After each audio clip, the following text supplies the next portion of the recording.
ದತ್ತ ಅವ್ರೆ, ಎಷ್ಟು ಸಲ ಅಂತ ನಾವು ಅವ್ರ ಮನೆ ಮುಂದೆ ಅವನನ್ನ ಹುಡ್ಕೊಂಡು ಅಲಿಯೋದು. ನಾವ್ ಯಾವಾಗ ಹೋದ್ರು ಅವ್ನ ಮನೇಲಿ ಸಿಗ್ತಾ ಇಲ್ವಲ್ಲ, ಏನ್ ಮಾಡೋದು ಅಂತಾನೆ ಗೊತ್ತಾಗ್ತಾ ಇಲ್ಲ. ನನಗೂ ಗೊತ್ತಾಗ್ತಿಲ್ಲ ಕಣೋ. ಅಲ್ಲ, ಅವನೇನೋ ಕುಂಭಮೇಳಕ್ಕೆ ಹೋಗಿದ್ದಾನೆ ಅಂತಂದ್ರು. ಆ ಕುಂಭಮೇಳ ಮುಗಿದು ಎಷ್ಟು ದಿವಸ ಆಗೋಯ್ತು, ಇನ್ನೂ ಅವ್ನ ಪತ್ತೆ ಇಲ್ಲ ಅಂದ್ರೆ ಏನ್ ಅರ್ಥ? ಅವ್ನು ಏನ್ ಕುಂಭಮೇಳಕ್ಕೆ ಹೋದ್ನೋ, ಕೈಲಾಸಕ್ಕೆ ಹೋದ್ನೋ, ಯಾರಿಗ್ ಗೊತ್ತು? ಏನ್ ಹೇಳ್ತಾ ಇದೀಯ ನೀನು? ಮತ್ತಿನ್ನೇನ್ ದತ್ತ ಮಹಾಪ್ರಭುಗಳೇ, ಈಗ ಶಾರ್ವರಿ ಎದುರಿಗೆ ನಿಂತು ಮಾತಾಡೋರ್ನ, ಶಾರ್ವರಿ ವಿರುದ್ಧ ದೂರ ಹೇಳೋರ್ನ ಶಾರ್ವರಿ ಖಂಡಿತವಾಗ್ಲೂ ಉಳಿಸೋದಿಲ್ಲ. ಮೋಸ್ಟ್ ಪ್ರಾಬಬಲಿ ಇವನನ್ನು ಅವಳೇ ಮುಗಿಸ್ಬಿಟ್ಟಿರ್ಬೋದಾ, ಅಥವಾ ಶಾರ್ವರಿ ಕಾಟ ತಡೆಯಕ್ಕಾಗದೆ ಇವನು ಊರ್ ಬಿಟ್ಟು ಹೋಗಿರ್ಬೋದಾ, ಏನು ಗೊತ್ತಾಗ್ತಾ ಇಲ್ಲ. ಅಲ್ಲ ದತ್ತ ಮಹಾಪ್ರಭುಗಳ, ಇಷ್ಟಕ್ಕೂ ಈ ಡ್ರೈವರ್ನ ಹುಡುಕೊಡಿ ಅಂತ ನಾವು ಪೊಲೀಸ್ನವರು ಜವಾಬ್ದಾರಿ ಕೊಟ್ಟಾಗಿದೆ. ಅವ್ರು ಹುಡುಕ್ತಾರೆ. ನಾವ್ಯಾಕೆ ಸುಮ್ಮನೆ ಈ ಬಿಸಿಲಲ್ಲಿ ಈ ರೀತಿ ಬೀದಿ ಅವ್ರನ್ನ ಹುಡ್ಕೊಂಡು ಅಲಿಬೇಕು? ಹಾಗಂತ ನಾವು ಸುಮ್ಮನೆ ಕೂತ್ಕೊಳಕ್ಕಾಗತ್ತೇನೋ? ನಾವು ಏನಾದ್ರು ಪ್ರಯತ್ನ ಮಾಡಬೇಕು. ತಡಿ, ಆ ಪೊಲೀಸ್ ಇನ್ಸ್ಪೆಕ್ಟರ್ಗೆ ಫೋನ್ ಮಾಡಿ ಏನಾಯ್ತು ಅಂತ ಕೇಳ್ಬಿಡ್ತೀನಿ. ಕೇಳಿ.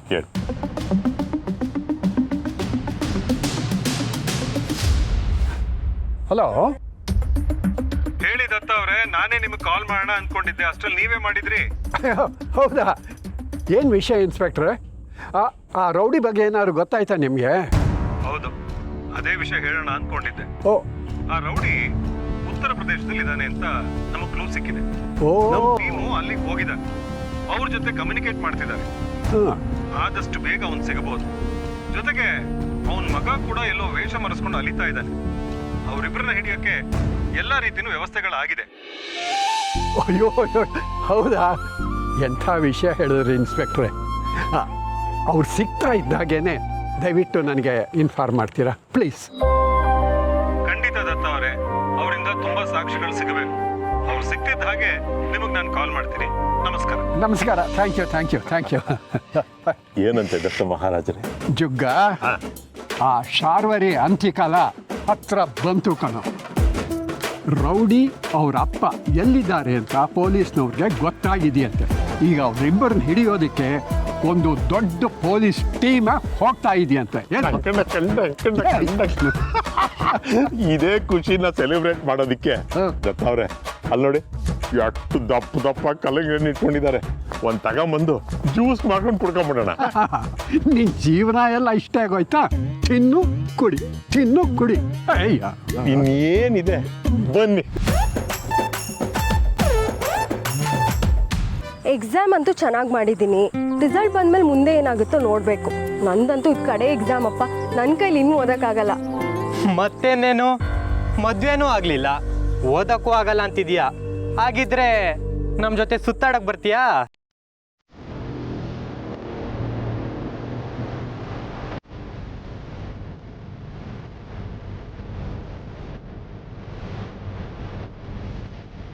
ಅಂತೂ ನಿಧಿ ಸಿಕ್ತಲ್ಲ ಬ್ರೋ. ನಿಧಿಗೋಸ್ಕರ ಜನ ಎಲ್ಲೆಲ್ಲ ಓಡಾಡ್ತಾರೆ, ಆದ್ರೆ ಈ ನಿಧಿ ನಮ್ ಕಣ್ಣೆದ್ರಿಗೆ ಇದೆ. ಮುಟ್ಬೇಕು ಅಂತ ಮನ್ಸಾಗ್ತಿದೆ, ಏನ್ ಮಾಡೋಣ? ಮನ್ಸೇನು ಹೇಳುತ್ತೋ ಅದನ್ನ ಕೇಳ್ಬಿಡ್ಬೇಕು. ಪಾಪ ನಿಧಿನೂ ಸ್ವರ್ಗೋಗ್ಬಿಟ್ಟಿದ್ದಾಳೆ. ಡೋಂಟ್ ವರಿ ನಿಧಿ, ಮದ್ವೆ ನಿಂತೋಯ್ತು ಅಂತ ಬೇಜಾರಾಗಿರ್ಬೇಡ, ನಿನ್ಗೆ ನಾನು ಬಾಳ್ಕೊಡ್ತೀನಿ. ನಾನಿದ್ದೀನಲ್ಲ, ನಾನು ಬಾಳ್ಕೊಡ್ತೀನಿ. ಹೇ, ನೀವಿಬ್ರೇ ಕೊಟ್ರೆ ಸಾಕಾ? ಇವಳಿಗೆ ಬಾಳು ನಾನು ಕೊಡ್ತೀನಿ. ನಿಮ್ಗೆ ಅಕ್ಕ ತಂಗಿರ್ ಯಾರು ಇಲ್ವಾ? ಅವ್ರ ಜೀವನದಲ್ಲಿ ಈ ತರ ಆಗಿದ್ದಿದ್ರೆ ಹಿಂಗೆ ಮಾತಾಡ್ತಿದ್ರ?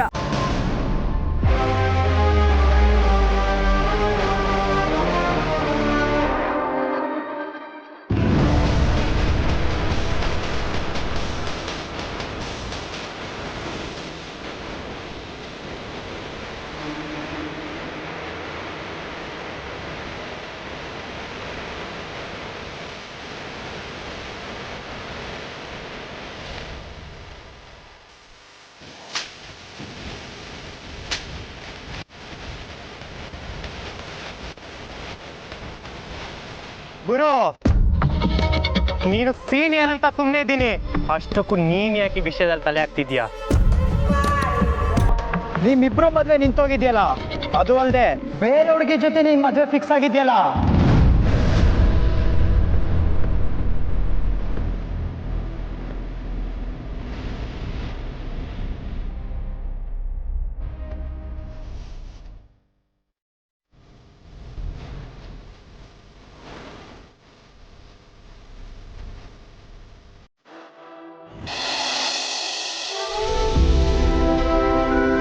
ಮಗು ಎಷ್ಟು ಮುದ್ದಾಗಿದೆ ಅಲ್ವಾ? ತುಳಸಿಯವರು ಈ ವಯಸ್ಸಲ್ಲೂ ಇಷ್ಟೊಂದು ರಿಸ್ಕ್ ತಗೊಂಡಿದ್ದಾರಲ್ಲ, ತುಂಬ ಗ್ರೇಟ್. ತುಳಸಿಯವರು ಮಗು ಮಾಡ್ಕೊಂಡಿರೋ ಸಂತೋಷಕ್ಕಿಂತ ಜಾಸ್ತಿ ಆಶ್ಚರ್ಯನೇ ಆಗುತ್ತೆ.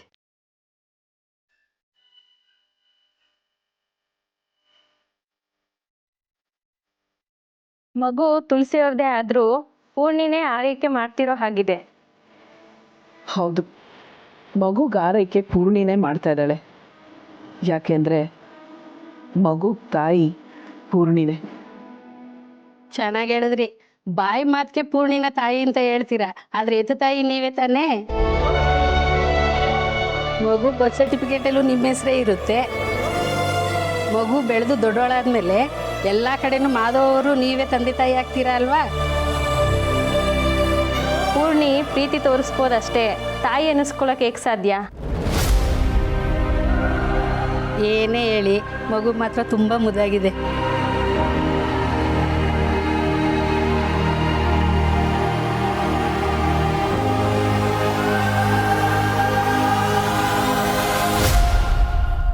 ಇಲ್ಲ, ಇನ್ಮುಂದೆ ಮಗುಗೆ ಪೂರ್ಣಿನೇ ತಾಯಿ ಅನ್ನೋದು ಎಲ್ಲ ಕಡೆ ಇರಬೇಕು. ಎಲ್ಲ ನಿಯಮಗಳ ಪ್ರಕಾರ, ಕಾನೂನಿನ ಪ್ರಕಾರ ಪೂರ್ಣಿ ಅವಿನೇ ಮಗುಗೆ ತಂದೆ ತಾಯಿ ಆಗಿರಬೇಕು. ಮೊದಲು ಅದಕ್ಕೇನಾದರೂ ವ್ಯವಸ್ಥೆ ಮಾಡಬೇಕು. ಮಗುವಿನ ಹೆಸರಿನ ಜೊತೆ ಅವಿ ಮತ್ತೆ ಪೂರ್ಣಿ ಹೆಸರೇ ಇರಬೇಕು ಅಂದರೆ ಮಗುನ ಪೂರ್ಣಿ ದತ್ತು ತಗೊಂಡಿದ್ದಾಳೆ ಅನ್ನೋ ಥರ ವ್ಯವಸ್ಥೆ ಆಗಬೇಕು.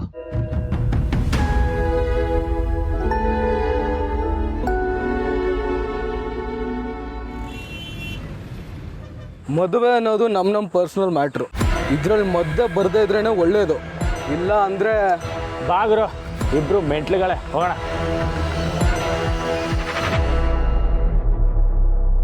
ನಿಧಿ, ನಾನು ನಿಮ್ಮ ಜೊತೆ ಮಾತಾಡ್ಬೇಕು ನಿಧಿ.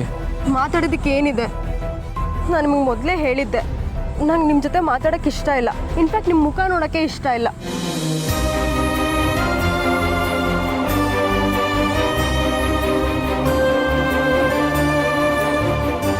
ಸಂಜಯ್, ನಂಗೆ ಇದೆಲ್ಲ ಇಷ್ಟ ಆಗಲ್ಲ. ದಯವಿಟ್ಟು ನಂಗೆ ತೊಂದರೆ ಕೊಡ್ಬೇಡಿ. ಮತ್ತೆ ಇನ್ಯಾವತ್ತೂ ನಾನು ಎದುರುಗಡೆ ಬರಬೇಡಿ ಪ್ಲೀಸ್.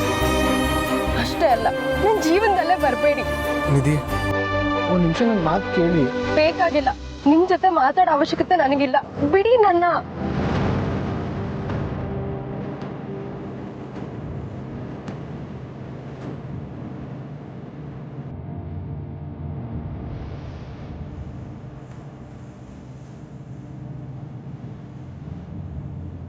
ನೋಡಿ, ನೀನ್ ಈ ಥರ ಆಡೋದು ನಂಗೆ ಒಂಚೂರು ಇಷ್ಟ ಆಗಲ್ಲ. ನಿಧಿ, ಮನೇಲಿ ಅಪ್ಪ ಅಮ್ಮ ಬೇರೆ ಹುಡುಗಿ ಜೊತೆ ನನ್ನ ಮದುವೆ ಫಿಕ್ಸ್ ಮಾಡಿದ್ದಾರೆ. ಓ, ಇದನ್ನ ಹೇಳಕ್ಕಂತ ಬಂದ್ರಾ? ಕಂಗ್ರ್ಯಾಚುಲೇಷನ್. ಅದು ಹಾಗಲ್ಲ ನಿಧಿ, ನೀನು ಯಾಕೆ ನನ್ನ ಅರ್ಥ ಮಾಡ್ಕೋತಿಲ್ಲ? ಆ್ಯಕ್ಚುಲಿ ನಾನು ಜೊತೆ ಮಾತಾಡಕ್ಕೆ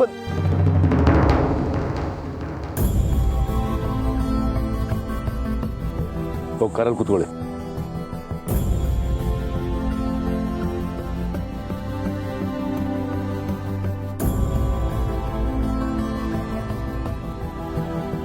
ಇದೇ ಕೊನೆ. ಇನ್ನೊಂದ್ಸರಿ ನನ್ನ ತಂಗಿಗೇನೋ ತೊಂದರೆ ಕೊಟ್ರೆ ನಾನು ಸುಮ್ಮನಿರಲ್ಲ.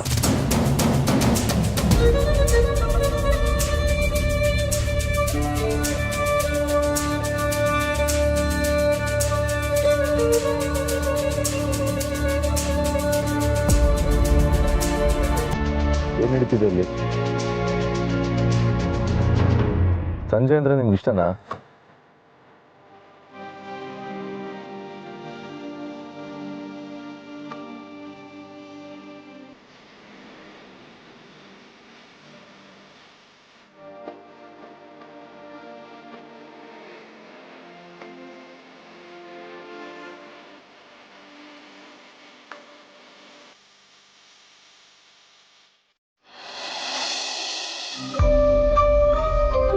ನಾನು ಮತ್ತೆ ಕೇಳ್ತಾ ಇದ್ದೀನಿ, ಸಂಜಯ್ ಅಂದ್ರೆ ನಿಮ್ಗೆ ಇಷ್ಟನಾ? ಇದ್ರ ಬಗ್ಗೆ ಎಲ್ಲ ಏನು ಕೇಳಬೇಡ ಅಣ್ಣ. ನಂಗೆ ಅದ್ರ ಬಗ್ಗೆ ಮಾತಾಡೋಕ್ಕೆ ಇಷ್ಟ ಇಲ್ಲ. ನಂಗೆ ಯಾಕೋ ತಲೆ ತುಂಬ ನೋವ್ತಾ ಇದೆ. ನಾನು ಹೋಗ್ತೀನಿ.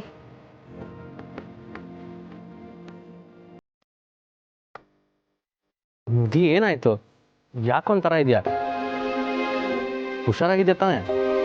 ಏನಾಯ್ತು ನಿಧಿ? ಕಣ್ಣು ಯಾಕೆ ಕೆಂಪಾಗಿದೆ? ಅದು ಓಕೆ?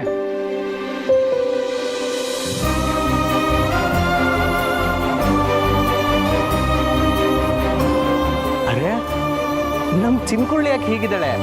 ಓ, ಮೊನ್ನೆ ಡೆಲ್ಲಿಲಾಗಿದ್ದ ಎಕ್ಸಾಮ್ ಚೆನ್ನಾಗಿ ಬರ್ದಿಲ್ವಾ? ಡೋಂಟ್ ವರಿ, ಅದ್ರ ಬಗ್ಗೆ ಯೋಚನೆನೇ ಮಾಡಬೇಡ. ಇದಿಲ್ಲ ಅಂದ್ರೆ ಇನ್ನೊಂದು ಎಕ್ಸಾಮ್ನ ಫೇಸ್ ಮಾಡ್ತಾನೆ ಇರಬೇಕು. ಸೋಲು ಗೆಲುವಿನ ಬಗ್ಗೆ ತಲೆ ಕೆಡಿಸ್ಕೋಬಾರ್ದು.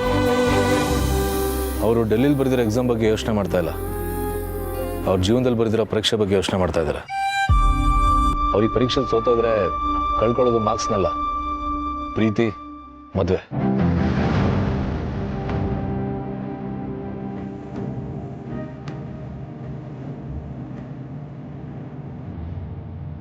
ಏನಾಯ್ತು ಅವಳಿಗೆ?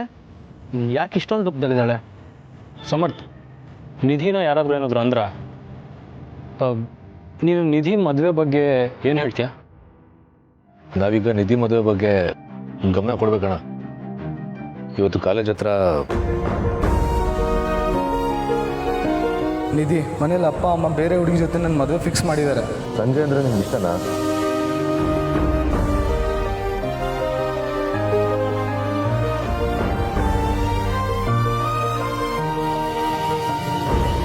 ನಿಧಿಯವರೇನೋ ಸಂಜೆ ಅಂದ್ರೆ ಇಷ್ಟ ಇಲ್ಲ ಅಂತೇನೋ ಹೇಳ್ತಾ ಇದ್ದಾರೆ, ಆದರೆ ನಂಗೆ ಯಾಕೋ ಅವ್ರ ಮನ್ಸಿನ ಮಾತು ಅದಲ್ಲ ಅಂತ ಅನಿಸ್ತಾ ಇದೆ. Yes, you are right. ಅವಳು ಬಾಯಿ ಮಾತಕ್ಕೆ ಹಾಗೆ ಹೇಳ್ತಿದ್ದಾಳೆ ಅಷ್ಟೇ. ಸಂಜೆ ಅಂದರೆ ಅವಳಿಗೆ ತುಂಬಾ ಇಷ್ಟ. ಪ್ರೀತಿಸೋರನ್ನ ಬಿಟ್ಕೊಡೋದು ತುಂಬ ಕಷ್ಟ. ಹೇಗೋ ಮದುವೆ ಆಗ್ತೀವಂತ ಅವರಿಬ್ಬರು ಒಬ್ರನ್ನೊಬ್ರು ಹಚ್ಕೊಂಡಿದ್ದಾರೆ.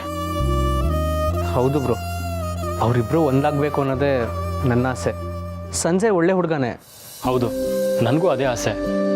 ಅವ್ರ ಮನೆಯವ್ರು ಏನೋ ಮಾತಾಡಿರ್ಬೋದು, ಹೇಗೋ ನಡ್ಕೊಂಡಿರ್ಬೋದು, ಆದರೆ ಸಂಜೆ ವಿಷಯದಲ್ಲಿ ನಂಗೆ ತುಂಬ ಒಳ್ಳೆ ಅಭಿಪ್ರಾಯ ಇದೆ. ನಾಳೆನೇ ಸಂಜೆ ಅವ್ರ ಮನೆಗೆ ಹೋಗಿ ನಾವು ವಿಷಯ ಮಾತಾಡ್ಬೋದಲ್ವಾ? ಅದಕ್ಕೂ ಮೊದಲು ನಿಧಿ ಮನಸ್ಸಲ್ಲಿ ಏನಿದೆ ಅಂತ ತಿಳ್ಕೊಬೇಕು. ಆಮೇಲೆ ಬೇಕಿದ್ರೆ ಏನು ಮಾಡಬೇಕು ಅಂತ ಯೋಚನೆ ಮಾಡ್ಬೋದು. ಆದರೆ ಅವಳ ಮನಸ್ಸಲ್ಲಿ ಏನಿದೆ ಅಂತ ಹೇಗೆ ತಿಳ್ಕೊಳ್ಳೋದು? ಅವಳು ಬಾಯ್ ಬಿಟ್ಟೇನು ಹೇಳ್ತಾನೆ ಇಲ್ವಲ್ಲ. ಅದಕ್ಕೆ ನನ್ನ ಹತ್ರ ಒಂದು ಐಡಿಯಾ ಇದೆ. ಏನು ಐಡಿಯಾನಾ? ನಿನ್ನ ಐಡಿಯಾ ಪಕ್ಕಾ ಫ್ಲಾಪೇ. ಈಗ ನೀನು ಸುಮ್ಮನೆ ಕೇಳ್ತೀಯೋ ಇಲ್ವೋ? ಆಯ್ತು ಹೇಳು, ನಮಗೂ ಬೇರೆ ದಾರಿ ಇಲ್ಲ, ನೀನು ಹೇಳದೆ ಬಿಡಲ್ಲ. ಅದೇನು ಹೇಳ್ತೆ ಕೇಳೋಣ.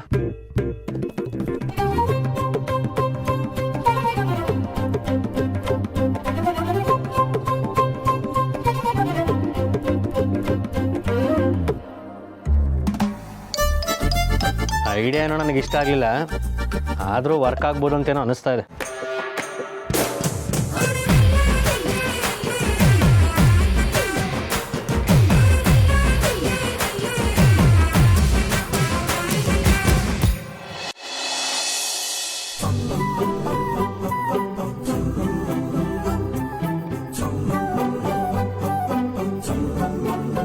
ಏನಿದು ನಮ್ಮನೇಲಿ ಹೊಸ ಬೆಳವಣಿಗೆ?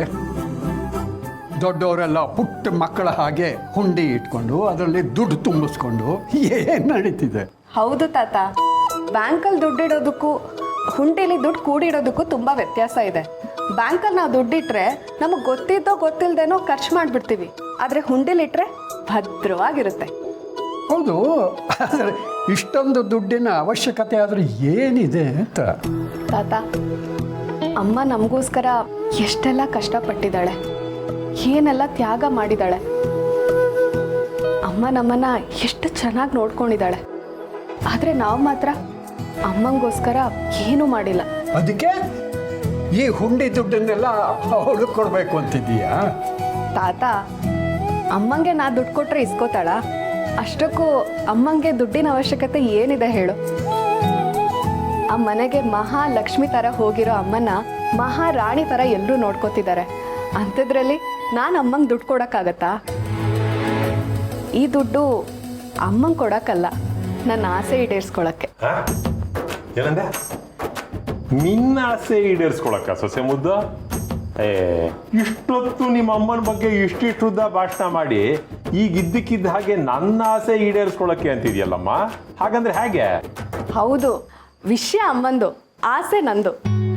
ನಮ್ಮನೆಗೆ ಬಂದಿರೋ ಪುಟ್ಟಲಕ್ಷ್ಮಿಗೆ ನಾಮಕರಣ ಆಗುತ್ತಲ್ಲ, ಆ ನಾಮಕರಣ ಖರ್ಚೆಲ್ಲ ನಂದೇ ಆಗಿರ್ಬೇಕು. ಇಷ್ಟೊಂದು ಸ್ವಾರ್ಥಿ ಆಗ್ಬೇಡ ಸಂಧ್ಯಾ. ಸ್ವಾರ್ಥಿನ? ಯಾಕಣ್ಣ? ನಾನಲ್ಲಿ ಸ್ವಾರ್ಥಿ ಅದೇ? ಮತ್ತಿನ್ನೇನು, ನಮ್ಮನೆ ಪುಟ್ಟಲಕ್ಷ್ಮಿ ನಾಮಕರಣನ ಮಾಡಬೇಕಾಗಿರೋದು ನನ್ನ ಜವಾಬ್ದಾರಿ. ಅದನ್ನು ನಾನೇ ಮಾಡಬೇಕು. ಎಲ್ಲ ಖರ್ಚು ನೀನೇ ನೋಡ್ಕೋತೀನಿ ಅಂದರೆ ಅದು ಸ್ವಾರ್ಥ ತಾನೆ.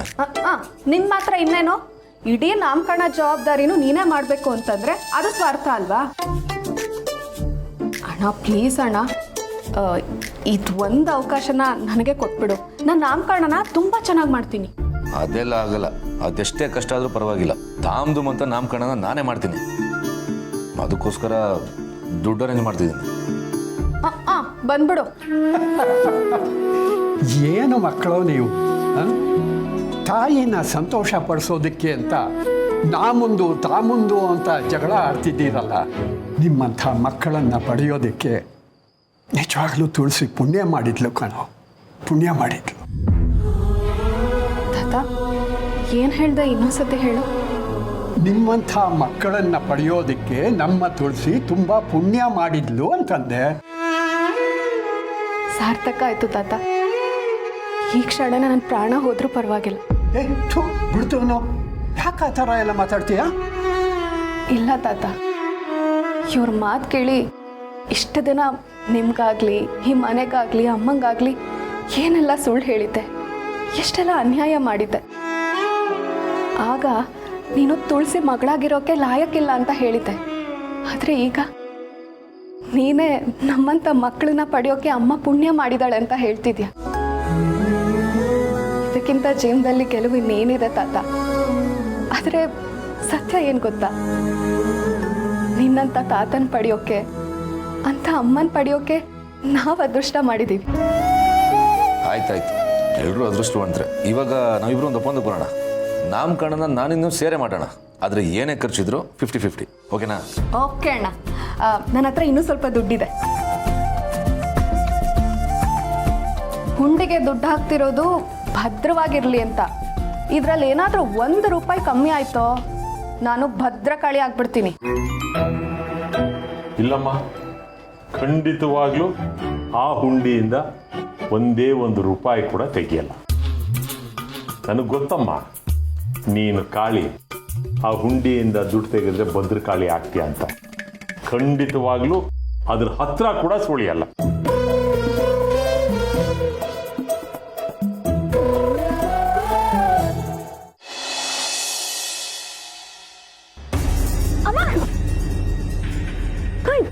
ಹುಷಾರಾಗಿ ಬರ್ಬೇಕಲ್ವಾ ಅಮ್ಮ? ಏನಾಯ್ತು ಏನಾಯ್ತು ಬಂಗಾರ? ಅಮ್ಮ, ನೀವೇನು ಮಗನ ಕರ್ಕೊಂಡು ಬರೋದು ಬೇಕಾಗಿಲ್ಲ, ನಾನೇ ಕರ್ಕೊಂಡು ಬರ್ತೀನಿ. ಏನಾದರೂ ಹೆಚ್ಚು ಕಮ್ಮಿ ಆಗಿದ್ದಿದ್ರೆ.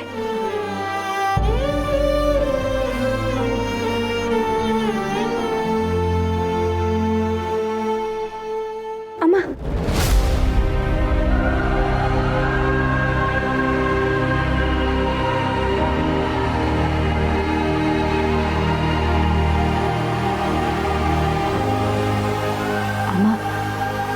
ನನ್ನ ಮಾತಿಂದ ಬೇಜಾರಾಯ್ತಾ? ಬೇಜಾರಾಗೋವಂಥದ್ದು ಈಗ ನೀನೇನು ಹೇಳಿದೆ ಪೂರ್ಣಿ? ಮಗುನ ಎತ್ಕೊಂಡು ನಾನೇ ಹುಷಾರಾಗಿ ಬರಬೇಕಾಗಿತ್ತು, ಅದನ್ನು ತಾನೇ ನೀನು ಹೇಳಿದ್ದು. ಏನಮ್ಮ ಇದು, ಇಷ್ಟು ವರ್ಷ ಮಕ್ಕಳನ್ನೆಲ್ಲ ಎದೆಗೂಡಲಿಟ್ಟು ಅಷ್ಟು ಹುಷಾರಾಗಿ ಸಾಕಿದ್ದೀರ, ಅಂಥದ್ರಲ್ಲಿ ನಾನು ನಿಮಗೆ ಹೇಳೋದ? ದಯವಿಟ್ಟು ಕ್ಷಮಿಸ್ಬಿಡಿ ಅಮ್ಮ, ದಯವಿಟ್ಟು ನನಗೆ ಕ್ಷಮಿಸ್ಬಿಡಿ.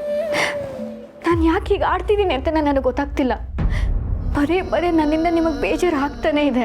ಆದರೆ ಈಗ ನನಗೆ ನಿಜವಾಗ್ಲೂ ಖುಷಿ ಆಗ್ತಾ ಇದೆ ಪೂರ್ಣಿ. ನೀನೀಗ ಆ ಮಗುಗೆ ನಿಜವಾಗ್ಲೂ ತಾಯಿ ಆಗಿದೆಯಾ. ನಿನ್ನಲ್ಲಿ ಪ್ರೀತಿ, ಕಾಳಜಿ, ಆತಂಕ, ಆವೇಶ ಎಲ್ಲನೂ ನಾನು ನೋಡ್ತಾ ಇದ್ದೀನಿ. ಮಗು ಹುಟ್ಟಿದ ಮೇಲೆ ಒಂದಷ್ಟು ವರ್ಷ ತಾಯಿಗಿದೆಲ್ಲ ಸಾಮಾನ್ಯ. ನನಗೆ ನಿನ್ನ ಮೇಲೆ ಯಾವ ಬೇಸರನೂ ಇಲ್ಲ, ಬೇಸರ ಆಗೋದು ಇಲ್ಲ. ನಾನು ಏನು ಅನ್ಕೊಂಡಿದ್ದೀನೋ ಅದೇ ನಡೀತಾ ಇದೆ. ನನ್ನ ಮಗಳು ಪೂರ್ಣಿ ತಾಯ್ತನನ ಅನುಭವಿಸ್ತಾ ಇದ್ದಾಳೆ. ನನಗಷ್ಟು ಸಾಕಲ್ವಾ? ಆದರೂ ಅಮ್ಮ, ನಾನು ನಿಮ್ಮ ಹತ್ರ ಹಾಗೆಲ್ಲ ಮಾತಾಡಬಾರ್ದಾಗಿತ್ತು. ಮತ್ತೆ ಮತ್ತೆ ಅದನ್ನೇ ಯಾಕೆ ಹೇಳ್ತೀಯಾ? ಬರೀ ಹೇಳೋದು ಮಾತ್ರ ಅಲ್ಲ, ಇನ್ನು ಮುಂದೆ ಈ ರೀತಿ ಯೋಚನೆನೂ ಮಾಡಬೇಡ. ನಾನು ಅವತ್ತು ಹೇಳಿದ್ದೆ, ಇವತ್ತು ಹೇಳ್ತಾ ಇದ್ದೀನಿ. ಮಗುವಿನ ಪೂರ್ತಿ ಜವಾಬ್ದಾರಿ ನಿಂದೆ. ಮಗು ಆರೈಕೆ ಮಾಡುವಾಗ ನಿನಗೆ ಕೋಪ ಬರ್ಬೋದು, ಆವೇಶ ಬರ್ಬೋದು, ಬೇಸರ ಆಗ್ಬೋದು.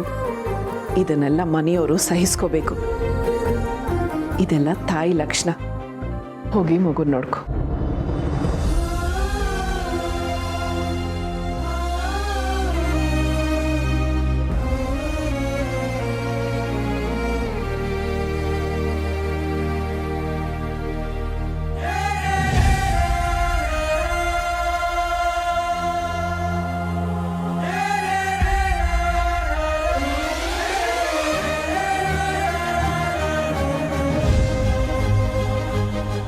ಮಗುವಿನ ಬಗ್ಗೆ ನೀನು ಇಷ್ಟೆಲ್ಲ ಪ್ರೀತಿ ಕಾಳಜಿ ತೋರಿಸ್ತಿದ್ರು ಜನಗಳು ನಿನ್ನ ಮಗುವಿನ ತಾಯಿ ಅಂತ ಒಪ್ಕೋತಿಲ್ಲ. ಅವ್ರ ಮಾತುಗಳು ಒಂದಲ್ಲ ಒಂದಿನ ನಿನ್ನನ್ನು ಕಾಡುತ್ತೆ. ಆ ಮಾತುಗಳಿಂದನೂ ನಿನಗೆ ಮುಕ್ತಿ ಸಿಗಬೇಕು. ಪರಿಪೂರ್ಣವಾಗಿ ನೀನು ಆ ಮಗುವಿನ ತಾಯಿ ಅನ್ನಿಸ್ಕೋಬೇಕು ಪೂರ್ಣಿ.